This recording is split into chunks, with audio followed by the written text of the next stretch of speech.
Friends, ಹಾಗಾದರೆ ಇವತ್ತಿನ ವಿಡಿಯೋದಲ್ಲಿ ಉಂಟಲ್ಲ ಮಸಾಲೆ ಕಡಲೆಯನ್ನು ಮಾಡ್ಬೋದು ಅಂತೇಳಿ ಇವತ್ತಿನ ವಿಡಿಯೋದಲ್ಲಿ ನಾನು ತೋರಿಸಿಕೊಡ್ತಾ ಇರುವಂಥದ್ದು. ಹಾಗೆ ಮಾಡೋದು ಅಂತೇಳಿ ನೋಡುವ ಬನ್ನಿ. ಮೊದಲಿಗೆ ಅದರ ಹೊರಗಿನ ಕೋಟಿಂಗ್ ಇರುವಂತಹ ಹಿಟ್ಟನ್ನು ಮಾಡಿಕೊಳ್ಳುವ. ಕಡಲೆ ಹೊಡಿದಾಕೊಂಡಿದ್ದೇನೆ ನೋಡಿ. ಒಂದು ಸ್ವಲ್ಪ ಮೆಣಸಿನ ಹುಡಿ, ಜೀರಿಗೆ ಸೇರಿಸಿಕೊಳ್ತಾ ಇದ್ದೇನೆ.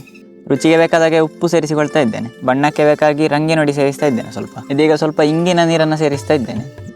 ಈಗ ನೀರು ಸೇರಿಸಿಕೊಂಡು ಸಾಧಾರಣ ಪೋಡಿ ಹಿಟ್ಟಿನ ಹದಕ್ಕೆ ಕಲಸಿಕೊಳ್ಬೇಕು. ನೆಲಗಡಲೆಯನ್ನು ತಗೊಂಡಿದ್ದೇನೆ, ಇದನ್ನು ಚೆನ್ನಾಗಿ ತೊಳೆದುಕೊಳ್ಬೇಕು. ಈಗ ಕಡಲೆಯನ್ನು ಈ ಹಿಟ್ಟಿನೊಟ್ಟಿಗೆ ಸೇರಿಸಿಕೊಳ್ತಾ ಇದ್ದೇನೆ. ಇನ್ನೀಗ ಹಿಟ್ಟಿನೊಟ್ಟಿಗೆ ಈ ಕಡಲೆಯನ್ನು ಚೆನ್ನಾಗಿ ಬೆರೆಸಿಕೊಳ್ತಾ ಇದ್ದೇನೆ. ಫ್ರೆಂಡ್ಸ್, ಈಗ ನೋಡಿ ಎಣ್ಣೆ ಇಟ್ಟಿದ್ದೆಲ್ಲ ಬಿಸಿ ಆಯಿತು ನೋಡಿ. ಈ ರೀತಿಯಾಗಿ ಬಿಡಿಸಿ ಬಿಡಿಸಿ ಬಿಟ್ಟರೆ ಆಯಿತು ನೋಡಿ. ಇದೀಗ ಪರ್ಫೆಕ್ಟಾಗಿ ಕಡಲೆ ಹುರಿದು ರೆಡಿಯಾಗಿದೆ. ಮನೆಯಲ್ಲಿ ಒಂದು ಸ್ವಲ್ಪ ಬೇವು ಸೊಪ್ಪು ಹಾಕಿದ್ರೆ ಉಂಟು ಒಳ್ಳೆ ಪರಿಮಳ.